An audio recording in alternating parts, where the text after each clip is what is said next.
അസ്സലാമലൈക്കും നമസ്കാരം. എല്ലാവർക്കും നമ്മുടെ പുതിയ വീഡിയോയിലേക്ക് സ്വാഗതം. ഇന്നത്തെ നമ്മുടെ റെസിപ്പി നല്ല ടേസ്റ്റി ആയിട്ടുള്ളൊരു ബീഫ് ഫ്രൈ ആണ്.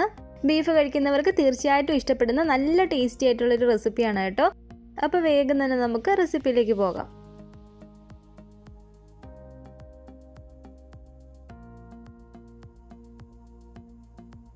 അപ്പോൾ അതിന് വേണ്ടിയിട്ട് ഞാനിവിടെ ഒരു 1/2 കിലോ ബീഫാണ് എടുത്തിരിക്കുന്നത്. നന്നായിട്ട് ക്ലീൻ ചെയ്ത് നല്ലപോലെ കഴുകിയെടുത്ത് വെച്ചിരിക്കുന്നതാണ്.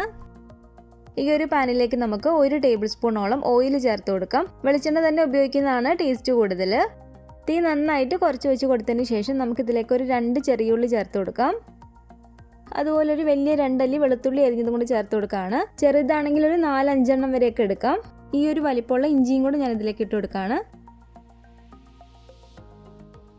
ഇനി നമുക്കിതിലേക്ക് വേണ്ടത് ഒരു 1/2 ടേബിൾ സ്പൂണ് കുരുമുളകാണ്. അപ്പോൾ മുഴുവനായിട്ടുള്ള കുരുമുളകും കൂടി ഞാൻ ഇതിലേക്ക് ഇട്ട് കൊടുത്തിട്ടുണ്ട്. ഇനി ഇതിലേക്ക് വേണ്ടത് ഒരു 1/2 ടേബിൾ സ്പൂണ് പെരിഞ്ജീരകമാണ്. കൂടാതെ ഒരു 4 പിരിയൻ മുളക് എടുത്തിട്ടുണ്ട്. പിരിയൻ മുളക് ഇല്ലെങ്കിൽ 1 ടേബിൾ സ്പൂണ് കാശ്മീരി മുളക് കൂടി ചേർത്ത് കൊടുത്താലും മതി.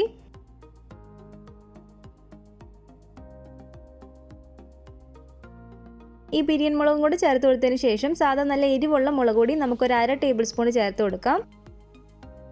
കൂടാതെ 1 ടേബിൾ സ്പൂണ് മല്ലിപ്പൊടിയും ഒരു 1/4 ടേബിൾ സ്പൂണ് മഞ്ഞൾപ്പൊടിയും കൂടി ചേർത്ത് കൊടുത്തതിന് ശേഷം നന്നായിട്ട് തന്നെ നമുക്കിത് ഇളക്കി കൊടുക്കാം. നല്ലപോലെ അതൊന്ന് ചൂടായി കിട്ടണം. ഒരു തണ്ട് കറിവേപ്പിലയും കൂടി ഇട്ട് കൊടുത്തിട്ട് നമുക്ക് നന്നായിട്ട് തന്നെ ഇളക്കി കൊടുക്കാം. അപ്പോൾ ഇതിവിടെ അത്യാവശ്യം നന്നായിട്ട് തന്നെ ചൂടായി വന്നിട്ടുണ്ട്. ഇനി നമുക്ക് ഫ്ലെയിം അങ്ങ് ഓഫ് ചെയ്ത് കൊടുത്തേക്കാം. നന്നായിട്ട് ചൂടാറിയതിന് ശേഷം ഞാനിത് ഈ മിക്സിയുടെ ജാറിലേക്ക് മാറ്റി കൊടുത്തിട്ടുണ്ട്. ഇതിലേക്ക് ഒരു 2 ടേബിൾ സ്പൂണ് വെള്ളം കൂടി ഒഴിച്ച് കൊടുത്തതിന് ശേഷം നന്നായിട്ട് തന്നെ നമുക്കിതൊന്ന് അരച്ചെടുത്തിട്ട് വരാം. അപ്പോൾ നല്ല ഫൈനായിട്ട് തന്നെ ഇതുപോലെ ഞാൻ അരച്ചെടുത്തിട്ടുണ്ട്. അരയ്ക്കുന്ന സമയത്ത് നല്ലപോലെ അരിഞ്ഞ് കിട്ടുന്നില്ലെങ്കിൽ 1-2 ടേബിൾ സ്പൂണ് വെള്ളം കൂടി ചേർത്ത് നമുക്ക് അരയ്ക്കാവുന്നതാണ്. നമ്മൾ എടുത്ത് വെച്ചിരുന്ന ബീഫ് ഞാൻ ഈ കുക്കറിലേക്ക് ഇട്ട് കൊടുത്തിട്ടുണ്ട്. ഇതിലേക്ക് ഒരു മീഡിയം വലിപ്പമുള്ള 2 സവാള ഇതുപോലെ ചെറിയതായിട്ട് അരിഞ്ഞെടുത്തതും കൂടി ചേർത്ത് കൊടുക്കുകയാണ്. കൂടാതെ നമുക്കിതിലേക്ക് ഒരു 1/4 കപ്പ് തേങ്ങാക്കൊത്തും കൂടി ചേർത്ത് കൊടുക്കാം. ഒരു തണ്ട് കറിവേപ്പിലയും കൂടി ഇതുപോലെ ഊരിയിട്ട് കൊടുക്കുകയാണ്. ഇനി ഇതിലേക്ക് നമ്മൾ നേരത്തെ അരച്ചെടുത്ത് വെച്ചിരിക്കുന്ന ഈ അരപ്പ് ചേർത്ത് കൊടുക്കാം. അതുപോലെ ബീഫിലേക്ക് ആവശ്യമായിട്ടുള്ള ഉപ്പും കൂടി ചേർത്ത് കൊടുക്കുകയാണ്. ഒരു 1/2 ടേബിൾ സ്പൂണ് വെളിച്ചെണ്ണയും കൂടി ഇതിലേക്ക് ഒഴിച്ചു കൊടുക്കുകയാണ്. അപ്പോൾ ഇവയെല്ലാം കൂടി ചേർത്ത് നന്നായിട്ട് തന്നെ നമുക്കിതൊന്ന് മിക്സ് ചെയ്തിട്ടെടുക്കാം. നന്നായിട്ട് തന്നെ ഞാനിത് ഇവിടെ എല്ലാം ഒന്ന് മിക്സ് ചെയ്തെടുത്തിട്ടുണ്ട്. കുക്കറിലായതുകൊണ്ട് തന്നെ ബീഫിലേക്ക് നമ്മൾ വെള്ളം ഒഴിച്ച് കൊടുക്കേണ്ട ആവശ്യമില്ല. ആവി വന്നു കഴിയുമ്പോൾ ബീഫിനകത്തു നിന്ന് തന്നെ അത് വേകാനുള്ള വെള്ളം വന്നോളും. ഞാനിപ്പോൾ ഇതിലേക്ക് അരപ്പ് കഴുകി ഒരു 2 ടേബിൾ സ്പൂണ് വെള്ളം കൂടി ചേർത്ത് കൊടുക്കുകയാണ്. അപ്പോൾ ഇനി ഗ്യാസ് അടുപ്പിലേക്ക് വെച്ച് കൊടുത്തിട്ട് നമുക്കിതൊരു 3/4 ഭാഗത്തോളം ഒന്ന് വേവിച്ചിട്ടെടുക്കണം. ഒരു 4-5 വിസിലൊക്കെ ആകുമ്പോഴത്തേക്കും നമുക്ക് ഓഫ് ചെയ്ത് കൊടുക്കാവുന്നതാണ്.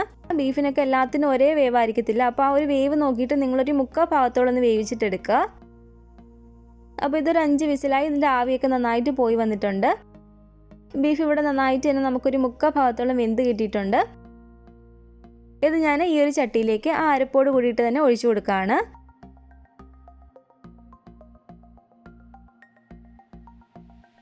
ഇതിൽ കുറച്ചൊരു ഉപ്പിൻ്റെ ഒരു കുറവ് വന്നിട്ടുണ്ട്. ഞാനിതിലേക്ക് കുറച്ച് ഉപ്പും കൂടി ചേർത്ത് കൊടുക്കുകയാണ്. ഇനി നമുക്ക് നല്ലപോലെ തന്നെ ഈ ഗ്രേവി ഒന്ന് വറ്റിച്ചിട്ട് ഒന്ന് ഡ്രൈ ആക്കിയിട്ട് എടുക്കണം. മീഡിയം ഫ്ലെയിമിൽ നിന്ന് തീയൊന്ന് കുറച്ച് വെച്ച് കൊടുത്തതിന് ശേഷം ഇടയ്ക്കിടയ്ക്ക് ഇതുപോലെ ഇളക്കി കൊടുത്തിട്ട് തന്നെ നമുക്കിതൊന്ന് വറ്റിച്ചിട്ടെടുക്കാം.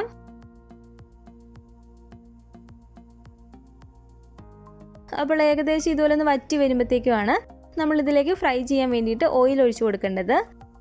ഞാനിപ്പോൾ ഇതിലേക്ക് ഒരു 4 ടേബിൾ സ്പൂണ് വെളിച്ചെണ്ണ ചേർത്ത് കൊടുക്കുകയാണ്.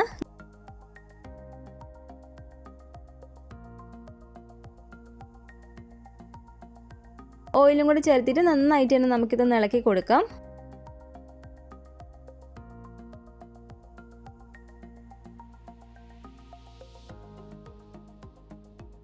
അതിനുശേഷം ഇതുപോലെ നന്നായിട്ടൊന്ന് നിരത്തി വെച്ച് കൊടുക്കുക. തീയൊന്ന് കുറച്ച് വെച്ച് കൊടുത്തിട്ട് തന്നെ നമുക്കിത് നന്നായിട്ടൊന്ന് മൊരിയിച്ചിട്ടെടുക്കാം.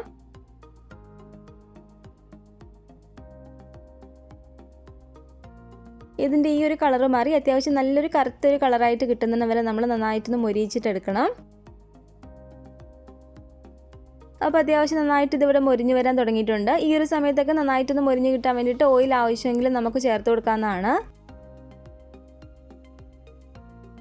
അപ്പോൾ ഇതിവിടെ അത്യാവശ്യം നന്നായിട്ട് തന്നെ നമുക്ക് ഫ്രൈ ആയിട്ട് കിട്ടിയിട്ടുണ്ട്.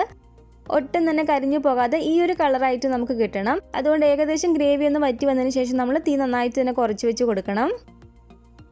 ഇനി ഈ ഒരു പാനിലേക്ക് നമുക്ക് ഒരു 2 ടേബിൾ സ്പൂൺ വെളിച്ചെണ്ണ ഒഴിച്ചു കൊടുക്കാം. ഇതിലേക്ക് 1 ടേബിൾ സ്പൂൺ വെളുത്തുള്ളി ഇതുപോലെ നീളത്തിൽ അരിഞ്ഞത് ചേർത്ത് കൊടുക്കുകയാണ്.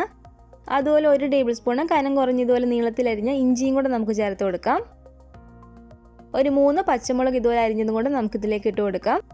ഇനി ഇതിലേക്ക് വേണ്ടത് ഒരു 25ഓളം ചെറിയ ഉള്ളി ഇതുപോലെ കനം കുറഞ്ഞ് അരിഞ്ഞെടുത്തതാണ്. അതും കൂടെ ഞാൻ ഇതിലേക്ക് ഇട്ട് കൊടുക്കുകയാണ്.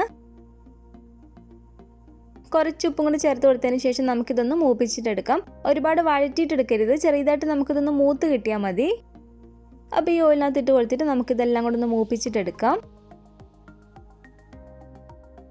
അപ്പോൾ ഇതെല്ലാം ഇവിടെ ഈ ഒരു പരുവത്തിൽ അത്യാവശ്യം നമുക്കൊന്ന് മൂത്ത് കിട്ടിയിട്ടുണ്ട്. ഒരുപാടങ്ങ് കളർ മാറിയും പോകരുത്. ഇനി ഇതിലേക്ക് നമ്മൾ നേരത്തെ ഫ്രൈ ചെയ്ത് വെച്ചിരുന്ന ഈ ബീഫ് ഇതിലേക്ക് ചേർത്ത് കൊടുക്കാം. ബീഫും കൂടെ ചേർത്ത് കൊടുത്തതിന് ശേഷം നന്നായിട്ട് തന്നെ നമുക്കിതൊന്ന് മിക്സ് ചെയ്തിട്ട് എടുക്കാം.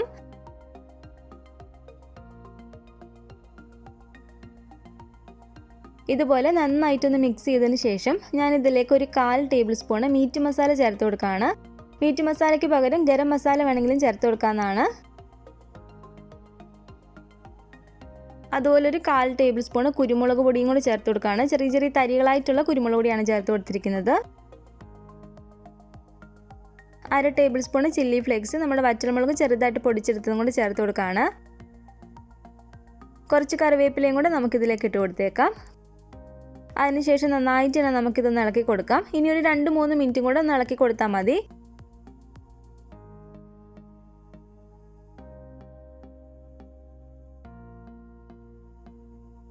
ലാസ്റ്റ് ഇതിൻ്റെ ഉപ്പ് നോക്കിയിട്ട് കുറവുണ്ടെങ്കിൽ ചേർത്ത് കൊടുക്കുക. ഞാനിതിലേക്ക് കുറച്ച് ഉപ്പും കൂടി ചേർത്ത് കൊടുക്കുകയാണ്. അപ്പോൾ നമ്മുടെ നല്ല ടേസ്റ്റി ആയിട്ടുള്ള ബീഫ് ഫ്രൈ ഇവിടെ റെഡി ആയിട്ടുണ്ട്. ഈ ഒരു രീതിയിൽ നിങ്ങൾ ബീഫ് ചെയ്ത് നോക്കിയിട്ടില്ലെങ്കിൽ തീർച്ചയായിട്ടും ഒന്ന് ട്രൈ ചെയ്ത് നോക്കുക കേട്ടോ. നല്ല ടേസ്റ്റി ആയിട്ടുള്ളൊരു ബീഫ് ഫ്രൈ ആണ്.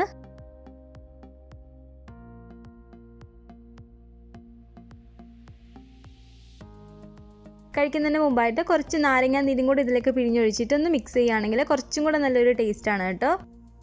പിന്നെ നമ്മുടെ ഈ ഒരു വീഡിയോ നിങ്ങൾക്ക് ഇഷ്ടപ്പെട്ടെങ്കിൽ ലൈക്ക് ചെയ്യുക, കമൻറ്റ് ചെയ്യുക, നിങ്ങളുടെ ഫാമിലി ഫ്രണ്ട്സൊക്കെ ആയിട്ട് വീഡിയോ ഒന്ന് ഷെയർ ചെയ്ത് കൊടുക്കുക.